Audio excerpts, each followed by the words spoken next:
students, and welcome to another one of our orchestrated chats where we get to talk about writing for a specific instrument with a specific performer in mind. Today we get a really fantastic friend of mine, an oboist currently based in Boston. She plays with the Du Bois Orchestra and is an oboe instructor at Bridgewater State University just south of Boston.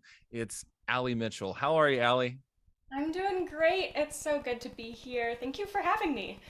Of course, I'm really excited to get a chance to talk. We've gotten a chance over the years to work on a couple of different projects. I think we met at a festival quite some time ago now. Seemingly, it feels like forever ago. Yeah. That moves so quickly, but I'm really excited to get a chance to talk to you about this because you've always been a performer on that I really enjoy on an instrument that I don't always really enjoy. So that's why I'm intrigued by this.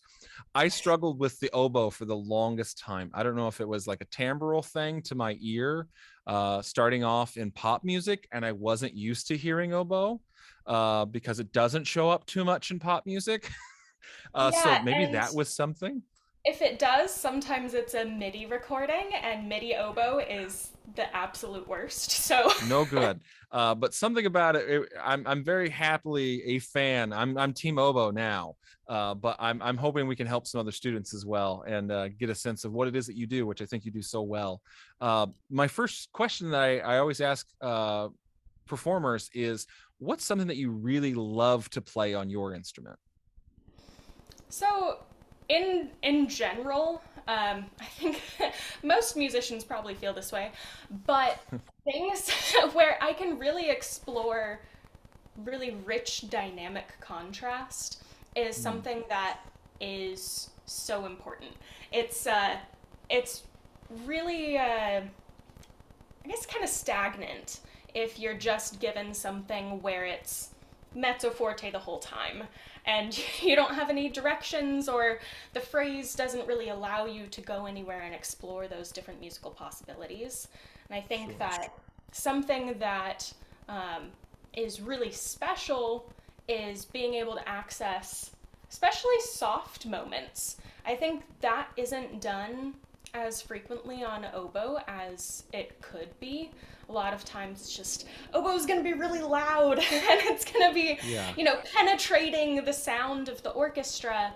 And oftentimes we forget that oboe can have this really delicate and airy side to it as well. One of the pieces that I've played somewhat recently that I think really shows that is Shostakovich 5. There's the Mm, really beautiful oboe solo right in the middle of the third movement, and everything just kind of stops. You get these strings going up to a C, and then just this pure, airy, still oboe that's just really mesmerizing and special because it's so different from how oboe can tend to be written.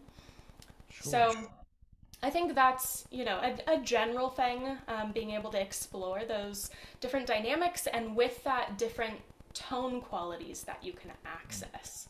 Um, yeah, I think one of the other things that is really feels good on an oboe is being able to just blow through a line and being able to really kind of lead your air through. It Hmm. feels really satisfying because if you think about the physicality of playing oboe, you have a really tiny reed and you Hmm. don't get a lot of air that can go through there. So when you can just kind of blow a long line, it feels satisfying physically because you're Sure. able to actually get some of that air expelled. So it works really well on the instrument having these really long, beautiful lines, and it's also physically comfortable for the player, which is good. It's also something that is kind of unique to oboe to be able to play really long lines that are all connected versus like a flute. That's something that's incredibly challenging to be able to have. Just the way you're using air and how much is going through the instrument as opposed to Exactly. over. Yeah, I that's a really interesting concept to think through that of a Mhm. it's a very small tube, but also B, it's an even smaller reed that you're trying to Yeah. get a very limited amount of air through. Um, yeah, really interesting thoughts there with the long lines. I love that idea of that satisfaction to it. Yeah. Um, and I really love that notion of finding other ways of challenging default oboe sound, whatever that might be, which I Yeah. think different folks might have different places for. But I love softer moments. The moments I can think of within orchestral writing specifically, usually the oboe, if it is in a soloistic place, I think of it as a softer moment. Mm. That great solo in Beethoven 5, Yeah. uh, which I'm sure you have thoughts about as being an oboist and me not Yeah. being an oboist, or Tchaikovsky 4, the second Yes. movement that has Hmm. the oboe solo. It has some of those longer lines you were talking about, and not necessarily loud dynamics, but very prominent solos. Yeah. Yeah. I'm And sure, then and the Shostakovich is a great example for that as yeah. well. You can get some interesting explorations of the other side of things too as well. I'm gonna shift again for the sun. Um, Okay. so um, with English horn, one of the really just most fun excerpts to play is from Three Cornered Hat by De Falla, Okay. and it's just I. Do you mind if I? Absolutely. Let me see if I can pull it out real quick. I think I have it memorized, so I probably Nice. don't need to pull it up. So on the other side of things, this is all of a sudden a moment where everything builds and builds and builds, and then it's just loud, booming English horn, Hmm. which is also an incredibly special moment, being at the other side of things.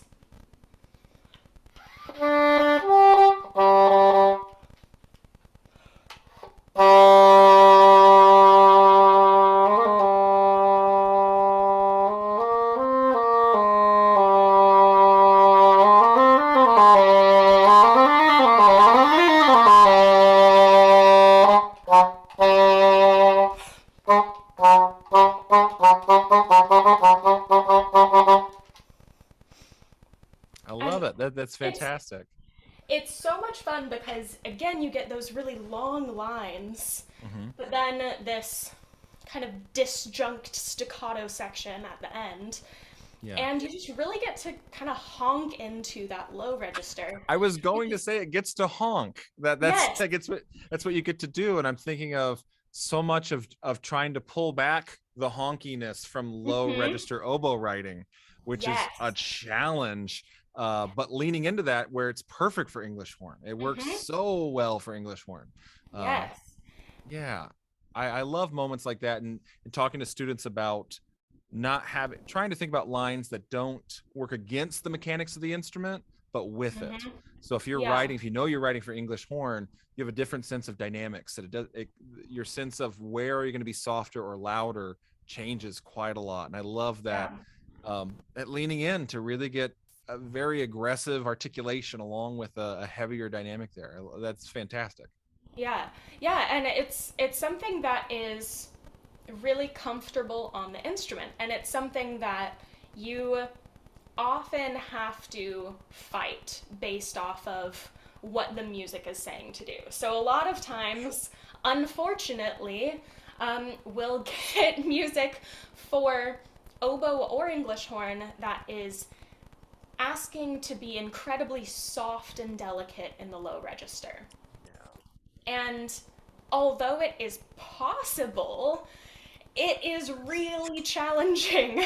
And depending on how persistent your oboist is, you may or may not get the sound that you want. Because at some point, some players will just say, it's soft enough, that's fine.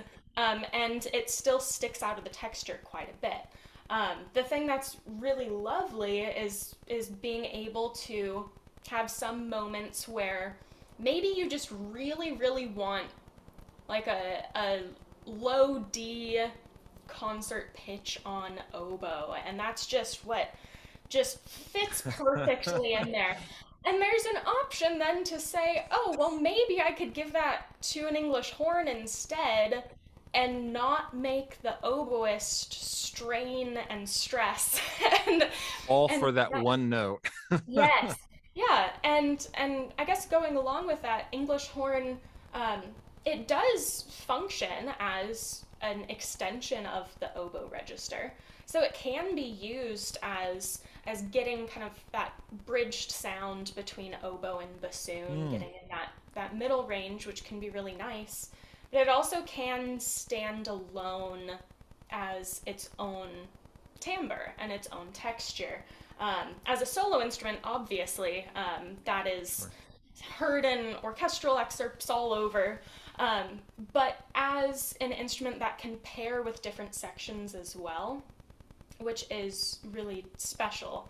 Being able to have things with English horn in the horn section, Yes. all of a sudden it colors it in a different way.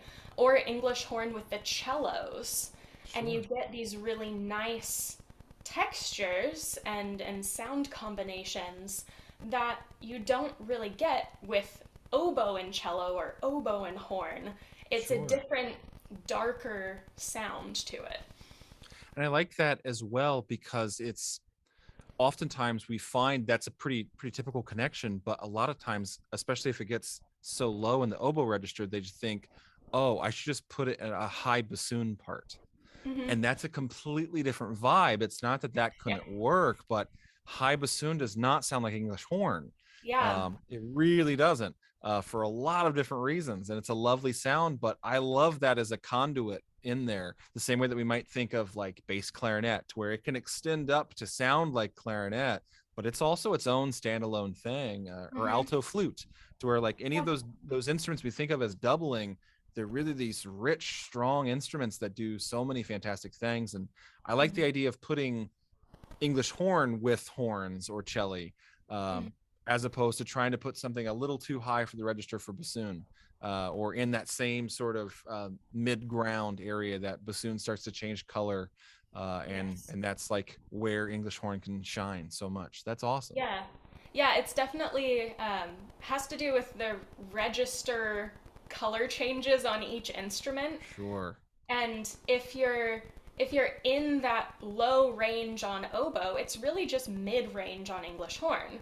So it's Hmm. gonna sound similar to the same resonance that you get from mid range bassoon or mid range oboe.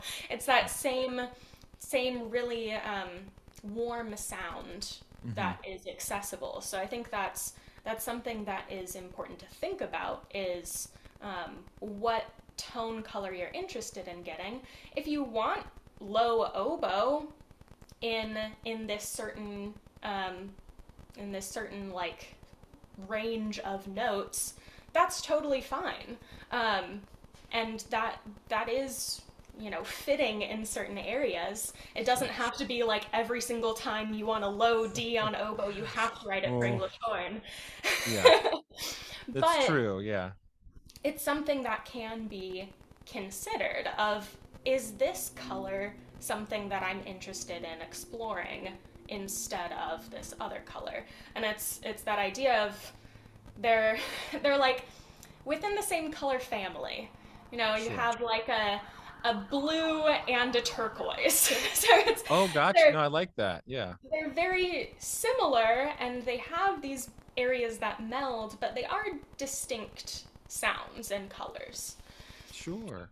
No, I love that. That's great. Speaking of exploring and working out colors with these instruments, can you tell me a bit about some missed opportunities or some mishaps that you've seen for writing for oboe or for English horn, whether it's for the instrument itself or dynamics within an ensemble, but some things that you've seen that you're kind of like, oh, they kind of missed the mark here. Yeah, yeah. I guess one of those things is on the English horn side, really only using English horn as a solo instrument, Mm, or filling out like if you have like a 2D section or whatever and you just want to give the person something to do. Um, but like we were just talking about, there are really interesting moments with sound color combinations that can be accessed. And mm, really, lovely moments where you can play with English horn being paired with high bassoon and melding those together. Or English horn and bass clarinet is one of my favorite favorite combinations. Sure. And there's a lot of I feel like a lot of missed opportunities there with not exploring the combinations possible. And along with that, I think shying away from unison combinations, I think those can have really special moments.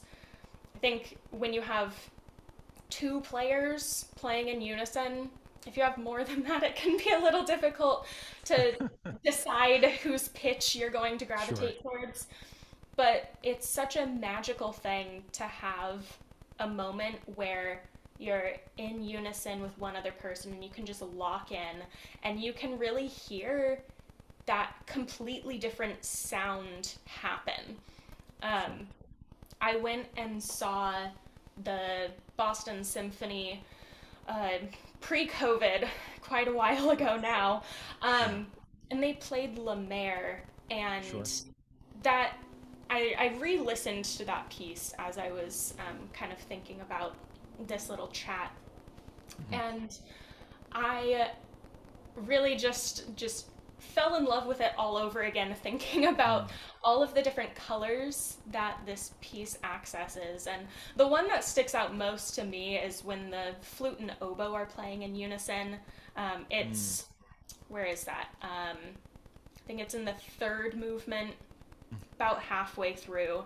There's this really beautiful line of just unison flute and oboe, and it can just blend into a completely different instrument. Was going to say it's a third instrument is what it really Hmm. is. It's like additive synthesis Yes. of doing that. That's such a good and interesting idea and a good point that I wouldn't necessarily think of because I know La Mer has so many great big swaths of color, Hmm. but even additive stuff on unisons can make a whole other instrument. I love that as a reference point. Yeah. Yeah, it's something that there are moments in these pieces that are performed pretty frequently.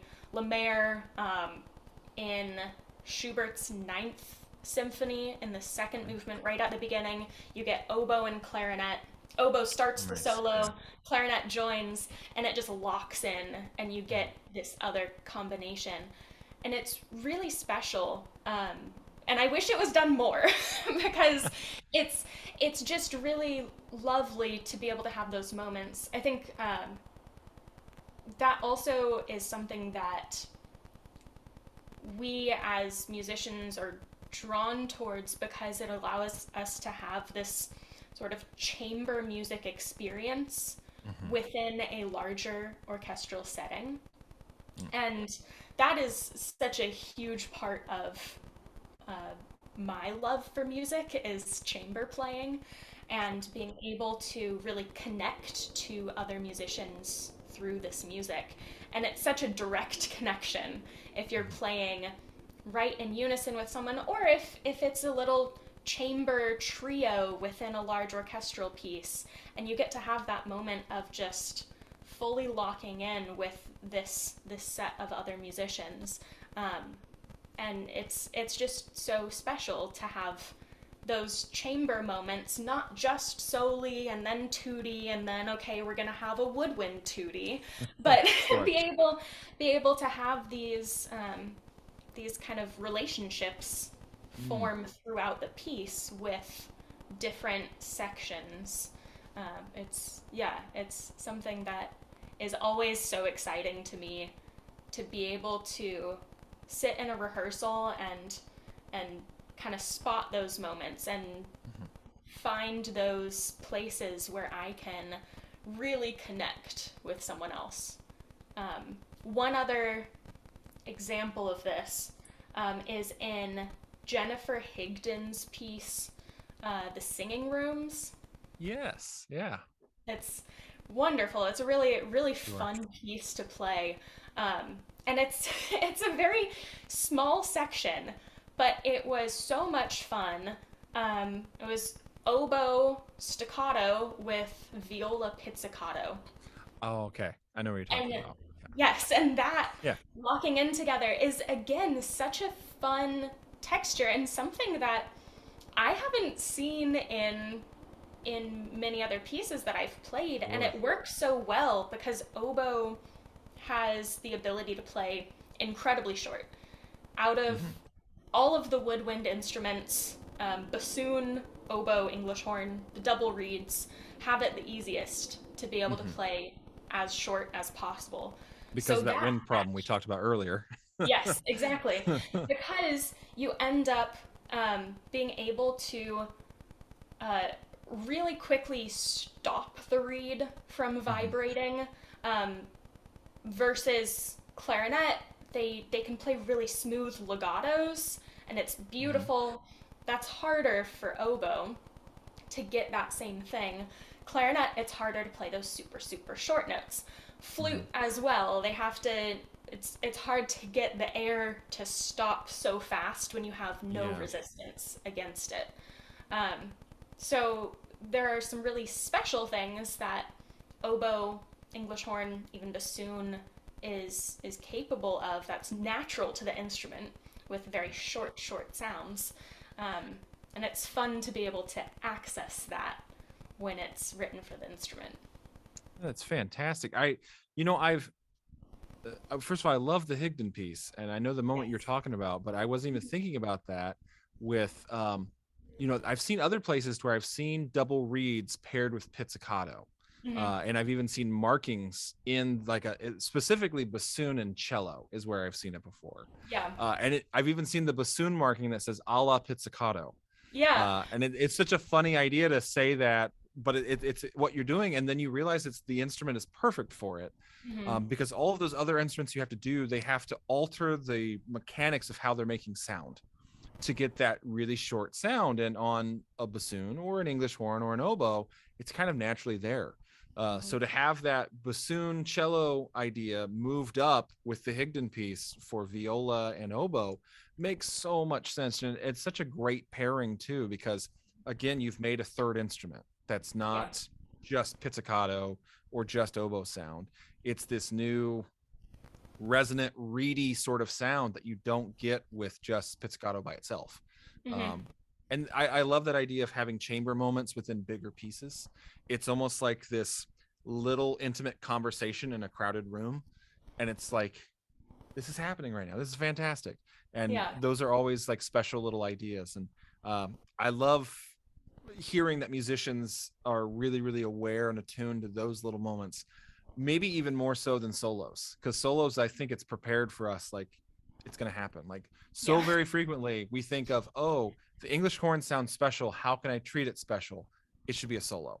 I'm Mm-hmm. guilty of this all the time. I have a violin concerto that starts off the second movement with an English horn solo, for this reason, because it's like, oh, I love that sound. But to pair it with other things, I think can make it, it's something that's really unique for the player to discover once they're in that setting, because it's not like, okay, there's a solo in this movement, so I need to prep that even more. And Mm-hmm. now you start to realize like, oh, I'm with clarinets or I'm with flutes in this movement.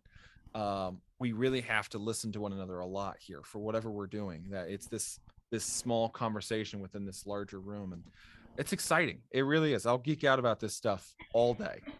But I love that with the Higdon as well. I really do. And I can't remember off the top of my head the piece. It might have been like Walter Piston or something that did the a la pizzicato. I'll have to look that up afterwards and put it in the video description, whatever that might be. Yeah. But we've said several pieces so far today, but for young composers and orchestrators, I don't really think of them as having much of a difference, but young or new folks who are writing for instruments, what are some pieces or composers that you might recommend for them to take a look at for this person really gets what my instrument does, and explores some of the things we talked about today? Yeah. So, from the, I guess, pieces that most people are familiar with, could probably pull it out pretty quickly. Beethoven 3 Mm. is a really, really lovely piece for oboe.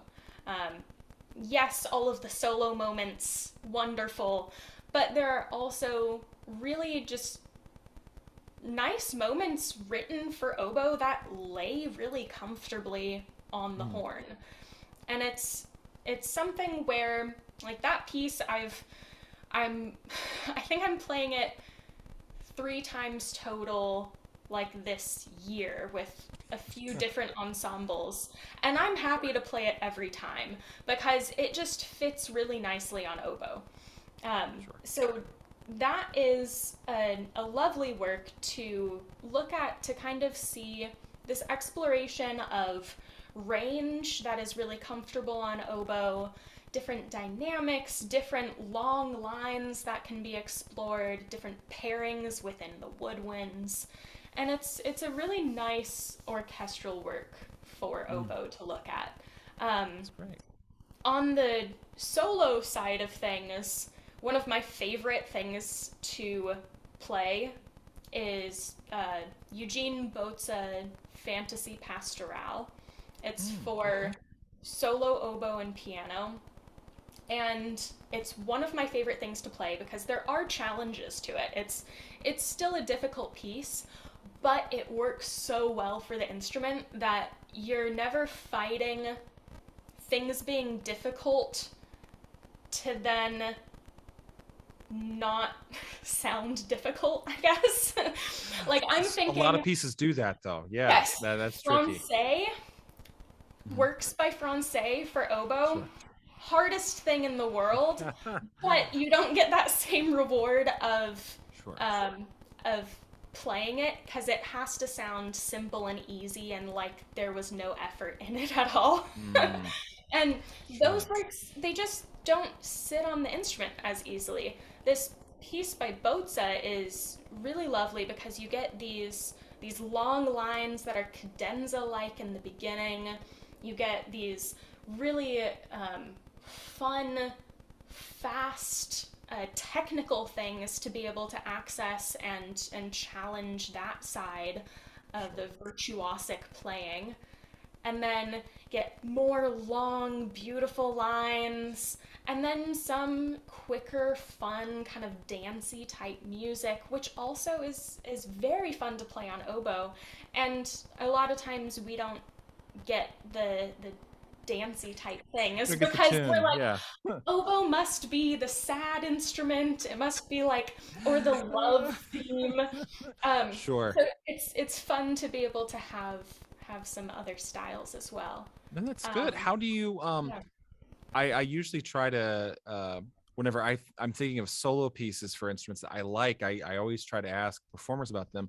I really love the Britten Six Metamorphoses. I Yes. have I've played very little oboe. How does that sit for you as a piece that I think is a Yeah. marvelous work, but as a listener, Yes. how does that sit for you as a player?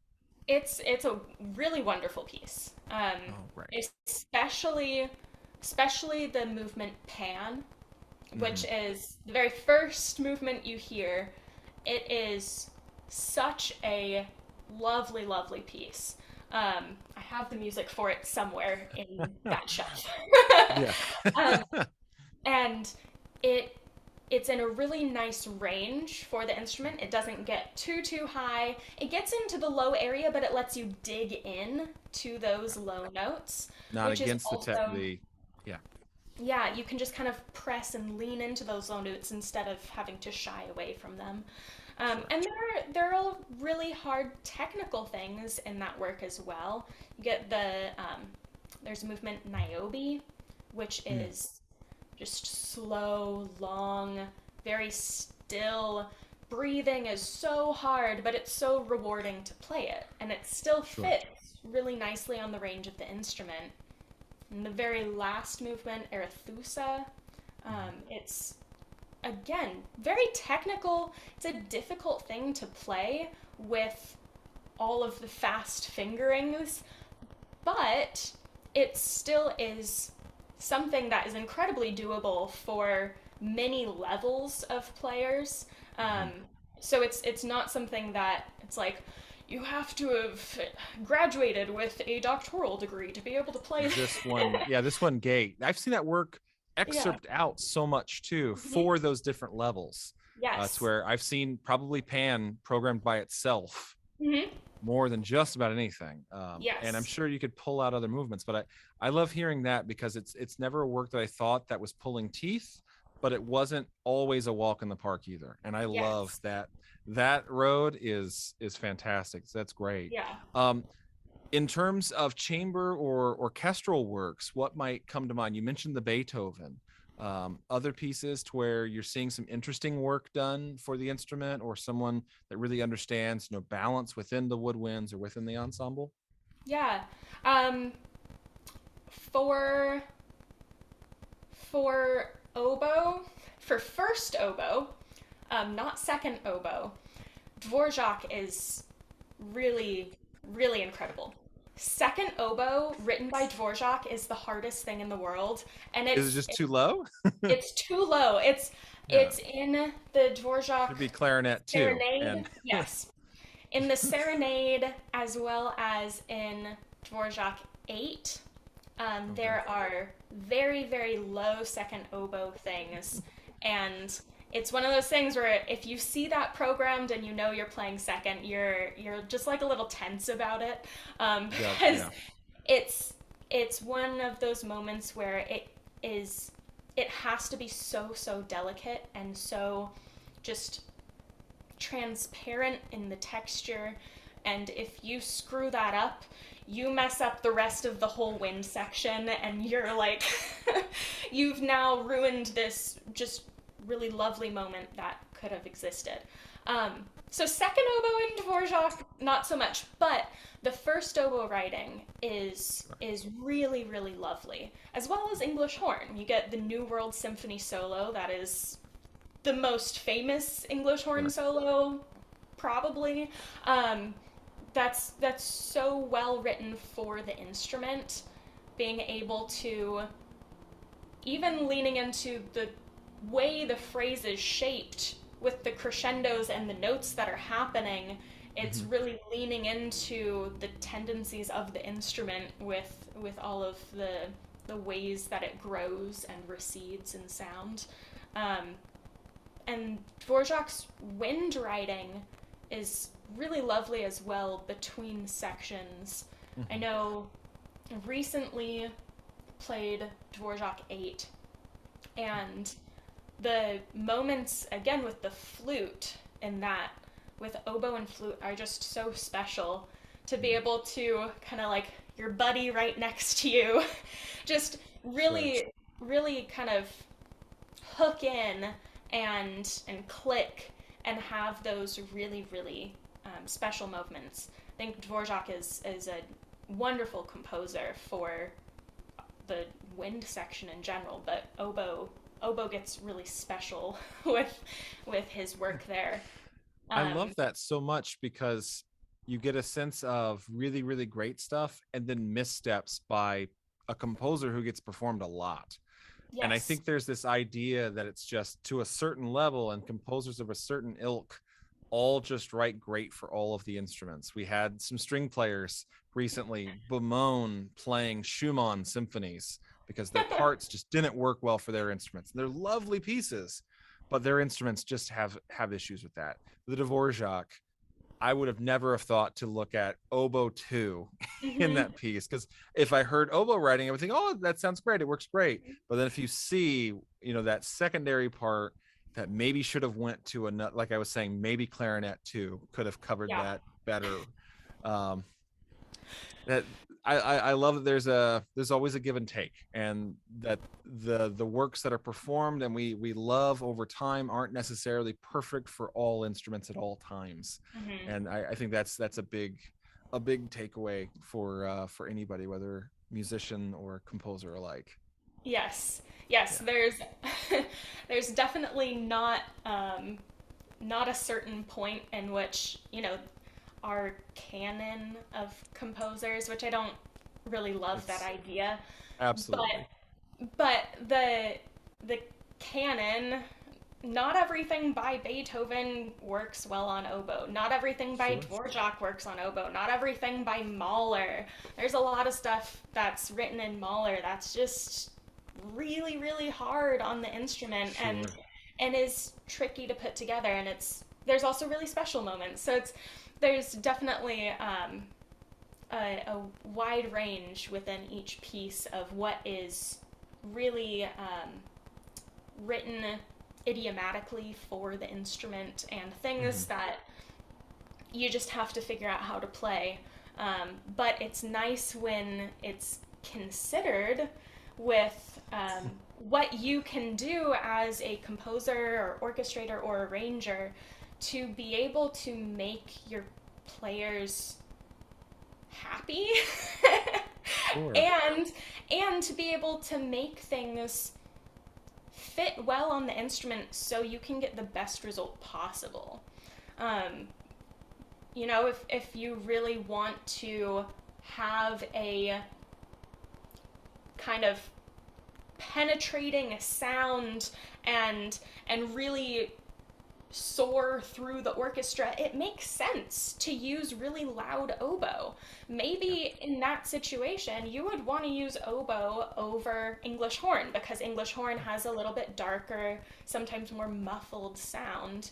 Sure. And it is really nice to then say, okay, I'm going to give that to the oboist rather than the English horn player. So the English horn player isn't like pushing so hard they're gonna pass out from trying Yeah. to project over the Working ensemble. against the mechanics. Yeah. Yes, yeah. So it's really appreciated when